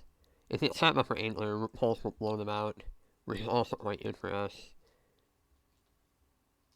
Yep, alright, Repulse is gonna blow them out. So that's awesome news for us. So I'm gonna have to do this now. And I don't think there's a reason to attack. Like, yeah, I would get in 1 damage, but they could also get 1 damage, and I'd rather just, you know, make sure their Delmer can attack if possible. It could flip like it did right now, but I think it's fine to just force them to, you know, to have it. Then, you know, because, you know, every point of damage can matter, and I think it's best to try and make sure I have the board under control before I do anything crazy. So what's likely to happen here is I'm going to EOT at Wing Truth their Delmer. They will likely counterspell. And I think I let that happen, and then I can run out of Stormbound Ice, which should be able to deal with their Delmer quite effectively. And then I can also get that Repulse with the Missile Sanctuary, which is nice. Yep. Excuse me. So now I can run out of Missile Sanctuary. I would like Repulse back, thank you. Run out my Stormbound Ice. And now they're not able to stop that. And yeah, so Stormbound Ice is going to become lately problematic. They can at Wing Truth it, or excuse me, at Wing Decay it, but I think I'm fine if that is the outcome. Because they're wasting removal on it by Stormbound Ice, so then it gets a trade with their Delmer. So yeah, that's looking like what's going to be the case here. So yeah. Now, one thing actually, now that I'm considering it, one piece of food for thought is I could just say, you know what, that's fine, I'll take 3 from your Delmer, and then I can play a Stormbound Ice. or excuse me, a Spire Golem. Yeah, you know what? I'm gonna be greedy. That, it is the greedy line, I'll admit. But it gives me a clock. And a 3-3 like that is pretty good. So I'm gonna get that at Wing Truth. And then I'm gonna get to play Spire Golem for 1 here. And now I can attack. And I'm attacking for 4. I have Spire Golem to block their Delver. And now I can EOT repulse their Delver. And if that resolves, then I get to draw a card, which is great. And if it doesn't resolve, then that's fine. I still have Echoing Truth. Or Echoing Decay, rather. So yeah, so here, they know I have Repulse, so this is known information. I get to repulse my own threat. If they pay for Counterspell, I will Dispel.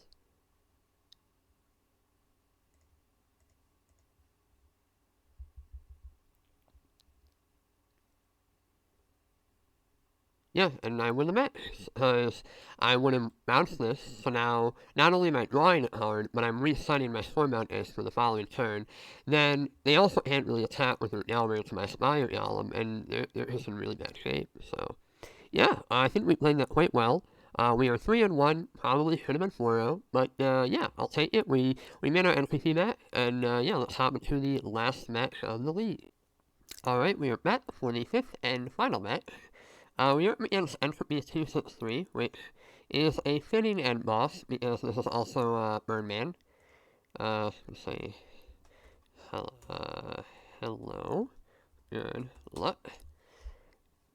So, yeah, so we're up against Birdman. I don't know what they're on. It could be Tron. It could also be blue-white net of sorts. We'll see. I'm gonna keep this hand. He has some good things going for it. Alright, looks like they are on the Familiars net that they were playing recently. Force Bite is gonna be evil. Oh, Force Bite. Turn 2 Familiar? No problem. Got a turn 1 Force Bite. I'm Force Biting that. I'm sorry. I'm just not letting that happen. Yeah. No, no Familiar for you. We're gonna play our island if it will let me. I don't know why Matt Online is being so laggy, but there we go. Alright. I might have to restart Matt Online if it's doing that, but hopefully it's not too much of a problem. If I recall correctly, the Familiars list that they're on is very controlling. It has multiple counter spells and all that. So, yeah, this is gonna be interesting. I'll put it lightly. It's going to be an interesting matchup. I hope Matt Hit Online is not crashing or being too laggy, otherwise I will have to restart.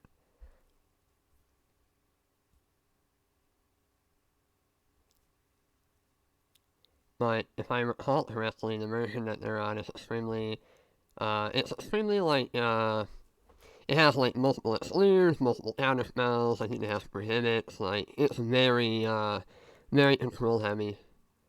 But I think as a result of that, they lose quite a bit of speed, but they might be favored in this matchup. We'll see. Because our deserts don't really have a lot of text.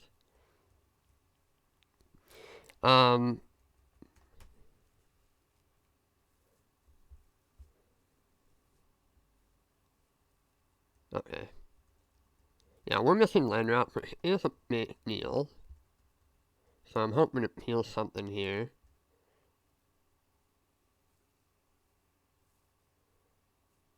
Alright, that's fantastic. Yeah, Matt Online is just lighting.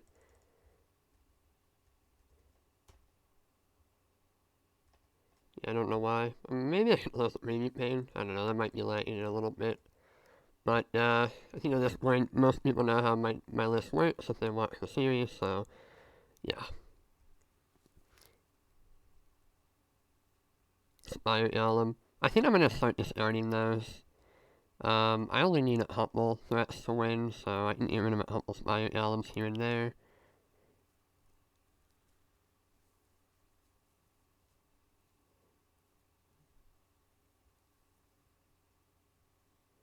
They're playing St. His Road Denizen. Uh, you might counterspell that. Can I just let it happen, and then I can snap it? What's the message? Fear the 2-3. Oh, yeah. Yeah, fear the 2-3. Um, yeah, I'm gonna just snap it.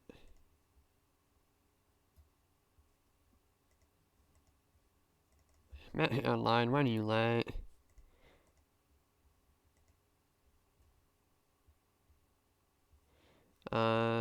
Smile Yalum, huh? Well,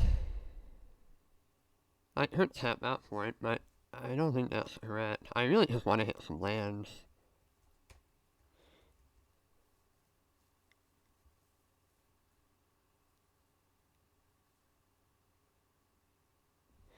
I think this warrants an exclude, but I suspect they're going to have counterspell. But I think I just have to do it.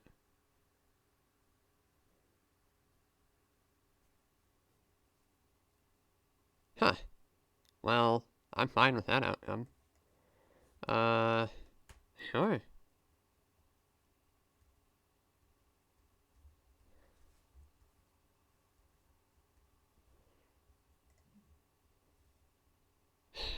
Alright, we have Matt. Matt hit online if we started. And yeah, I think I just pass it Matt.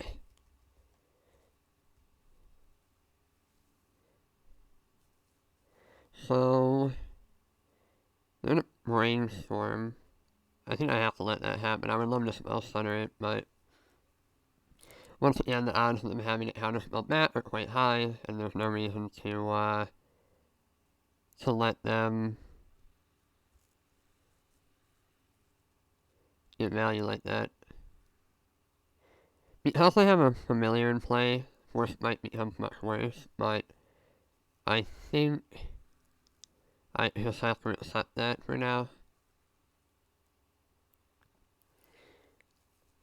Huh. Another familiar. Can I just let that happen? Like, yeah, it sucks, but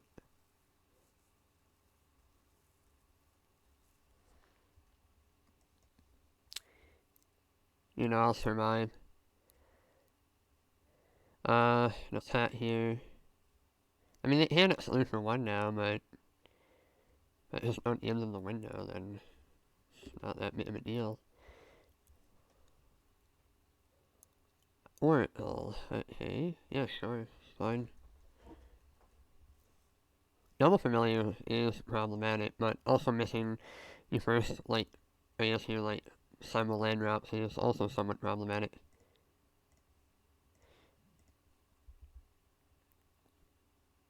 So there's probably going to be a fight over this with prohibits and whatnot, but, or not.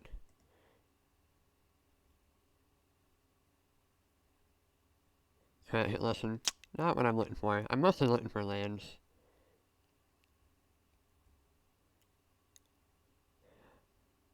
So yeah, we're just gonna keep attacking and hoping that we get what we need.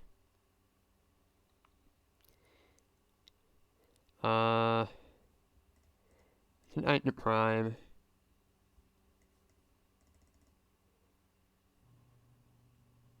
Alright.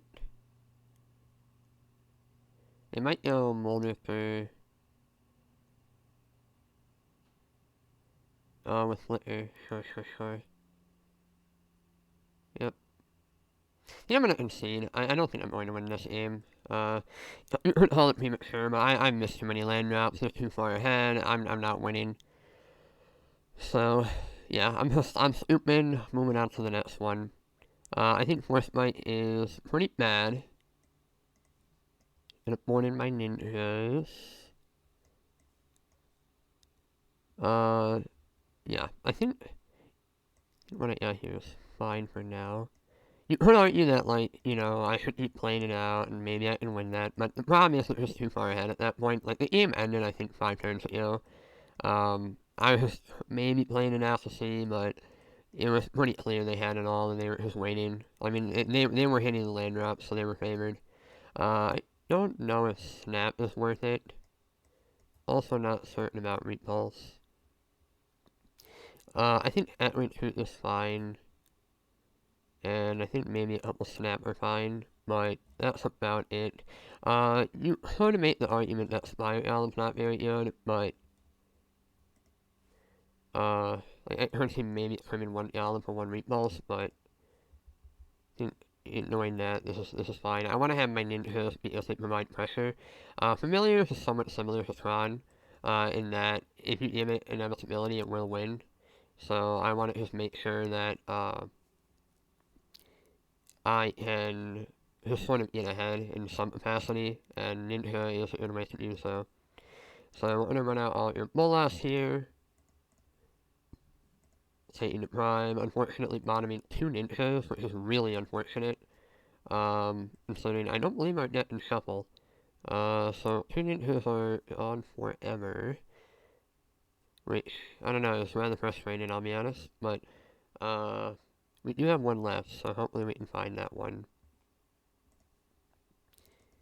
I'm gonna run out Spire Golem. I need to just get a clock going, and, this is the best way to do that currently. You're most likely going to have turn 2 familiar, but you can't really play around that, I don't think. I just gotta go for it. The longer I wait, the worse this gets for me, so. Ooh, Snap is very good.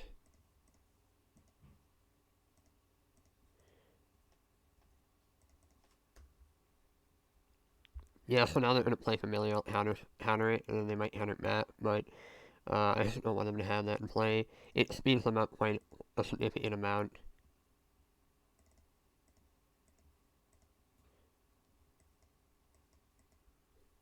Yeah, no familiar for you, which is very good news for me.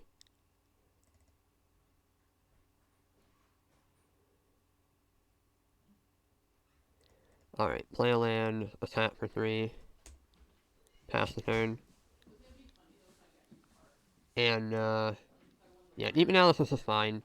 They're tapping out for it, and then I get to go think twice, and I should be fine. Sweet, alright, hit another think twice. Gonna play a land, they know about it, and just keep hitting in. I mean, we have to have a clock, right? That's very, very important, and we have that clock. So, I'm gonna exclude here. Oh, they have another dispel, that's fine. One turn too late. I think I still attack here. I see no reason not to.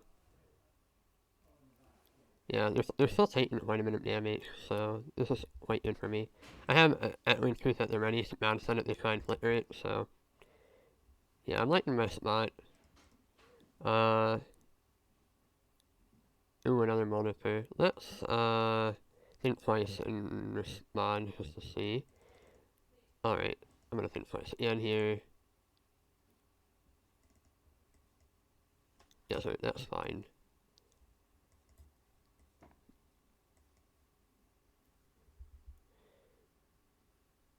Ninja's very, very good. Alright, so let's At-Wing Truth, both of you. If they counter, I won't counter back.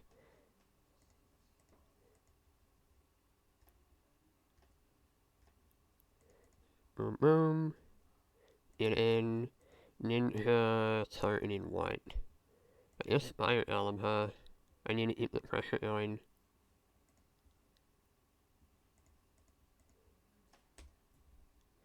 Yeah, like now they're not able to play all their ninjas, which is nice. Okay, so they need to get that back, sure. Are they gonna flicker? Oh, they may have Snap. Oh, they're in Ephemerate. Yeah, sure, yeah, sure, yeah, sure. Yeah, Ephemerate's a messed up card. That is true. I do not like that card one bit. Let us think twice. I'm doing this main because I want to see if I can hit a bounce spell of some sort. Like that one. So I'm going to attack here. They want to block with their Moldifer, they're more than welcome to, but if they don't, then I have my think twice at the ready.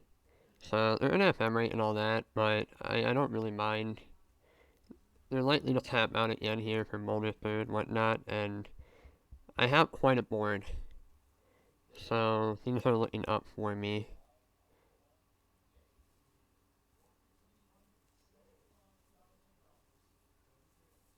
They're at three life, so oh yeah, Hammancers, Netlit, Himole, I don't really care. They have the ephemerate, sure. But yeah, they're gonna a molded for the ephemerate, and then I think they're dead. They need to have like a prismatic strands in hand, but the odds of that are pretty low. Alright, think twice here. Let's see if they ephemerate in response. Nope. Alright, I'm still going to attack here. The question is, what do I attack with? I heard attack with everything, so if I attack like this, they're going to block here because they don't want me to have ninja, then their attack is taken 2, and then they can't really kill anything else, so I think this is correct.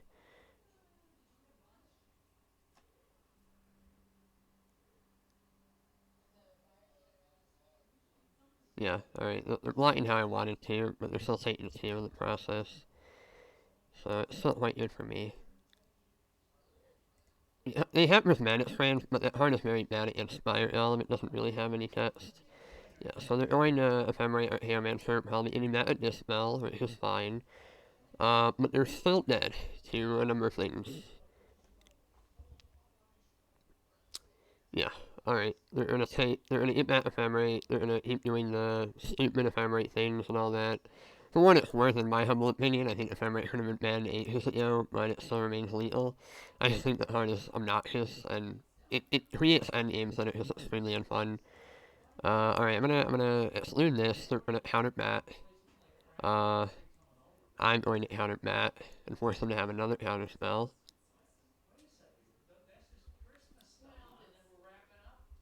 So, we'll see what happens, but I'm gonna get some, okay, they're gonna ephemerate, get that, this spell, I think. Yeah, and then cast this spell. Ephemerate is so obnoxious, I do not like that card. It just does some really awful things. Alright, so we're looking for a counter spell of any kind.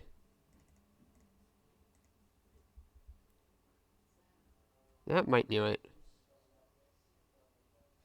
Alright, well, he was trying. Haha, gotcha. Bada beam, bada boom. Sweet. Alright, we got one. Damn, I did not think we would. Alright. This was quite good. This was quite good. I liked you. And I liked you. These were all great. These were also fantastic. Think twice is good. I might see the argument of cutting a couple spell center because they're not insane. And it might be correct to bring in a couple repulse and then run it back like that. So, yeah, I'll run it like this. The hand is a risk, but I'm going to keep it. If we fail to hit land drops, we will die, but if we do hit land drops, then we're fine. So that's the moral of this matchup. Hit a land drop, be okay. Miss a land drop, you die. So it looks like they have a turn 2 familiar again, but it is what it is. Just gonna pass here.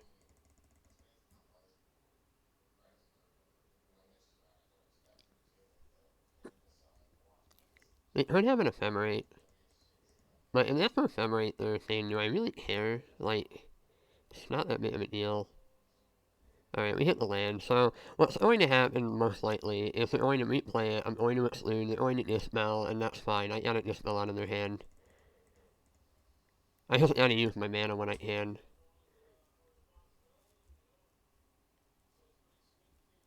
Alright, here's hoping they don't have more dispels.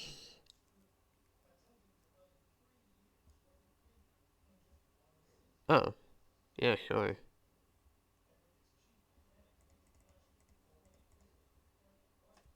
Yep, they have what kind of hit, of course. It's Justin too, so you have to hit it. It's not ideal. Uh, yeah, I think I need to hit a land. If I hit my fourth land drop, I would have been able to dispel, and we would have been in very good shape. But unfortunately, I'm just missing land drops, which is less than ideal.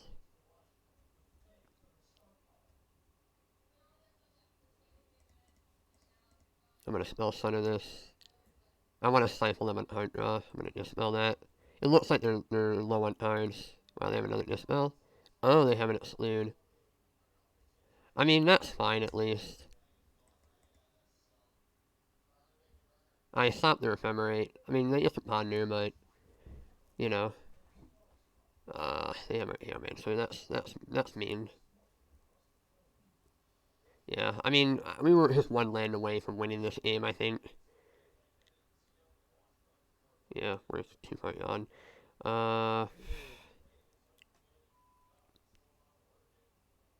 when they hit that, I think they hit this spell, right?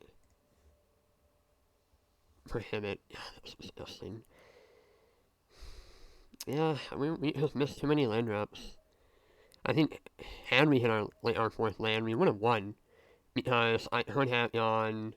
Like I wouldn't been in control this entire match or this entire game rather because I would have been able to bounce this to hand or not bounce that to hand. I would have won that counter fight over this I think or something, and then I would have been in very good shape. But unfortunately, their ephemerate engine's online, and there's just not a ton I can do about that. Like they're gonna just play this out, and then they're going to get the ephemerate back, and yeah, there's just nothing I can do realistically. I don't think. Missing my fourth land there, I think, cost me this game, and there's really nothing that would have changed it. Trying to think if there's anything I can do, but I'm considering scooping. Uh, yeah, I think the game ended like a couple turns ago. Like Ephemerate is just such a dumb card, and what it does is like it creates these games where it ends immediately if it gets online, and there's nothing better than the Ephemerate loops in the format currently. So I don't know. Ephemerate's like a pretty stupid card, and I really just don't like what it does to like these types of mirrors because you saw in the last game, my control game wasn't even viable because they have Ephemerate. I just have to try and go under because if I'm not playing Ephemerate, then I lose the Ephemerate mirror or the control matchup rather because they have Ephemerate. And then in the Ephemerate mirrors, it just boils down to who draws it first or resolves it first, and it's not particularly enjoyable.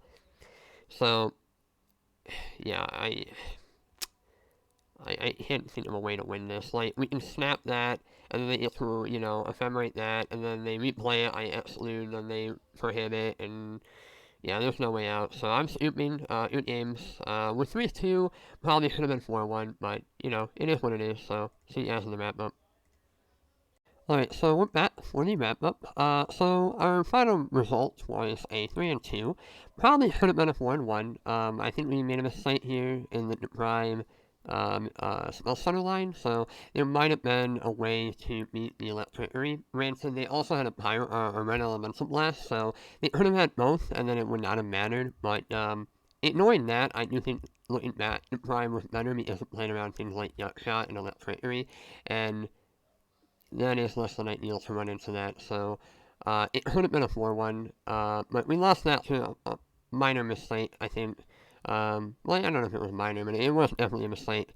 And then we lost to Birdman because I think game 1, we just never hit our land drops, and then we let stuff go through, and it was pretty negative for us. And then game 2, or game 3 rather, we missed our fourth land. I think had we hit that, we would have won the counter war, and then we would have stopped their ephemerate, we would have stopped their ponder, and then we also would have stopped their exclude, and then they probably have nothing at that point, because it was kind of looking like they're out of cards, and then their ephemerate engine's not online, and then we probably could have won from there, uh, but it was definitely close.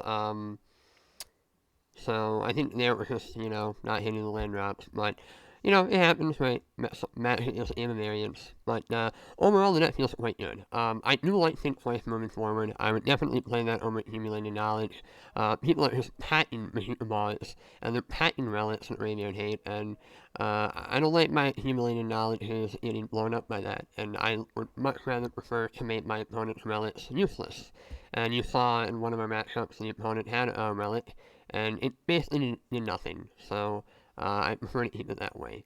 But past that, I think, Desert was phenomenal. You saw in the matchups that we 2-0'd, it was amazing, and it was even good against Irma Angler at one point, so I mean, it's putting in work. But yeah, the card I think is quite good, especially in mono blue where you are lacking removal. It's a pretty good removal spell in and of itself, and it's also a land drop, which is perfect for this type of list.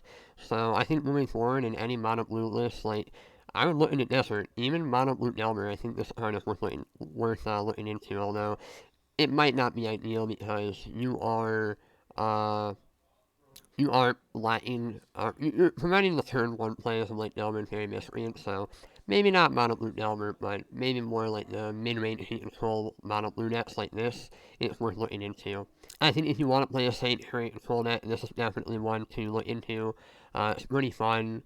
You get to mess with people with Force Bite and then sideboard it out, and they still play around it. There's a lot of cool things going on. I do think I have to work on maybe playing preordains or something like that. I know the original list played Opt, but I think Opt is a pretty bad card. But it would be nice to maybe have some cantrips to ensure land drops, but it's hard to figure out what to hunt. There might be an argument to start hunting Force Bites for preordains, but there were a number of spots where Force Bite would have been ridiculous, so I think the card is still keepable. But maybe I just accept that some games is not going to hit your land drops, and, it is what it is. But I think 22 lands is fine, and, Desert's insane, so. Yeah, that's that. Thank you for watching the league. I hope you enjoyed it, and I'll see you guys next time. Bye.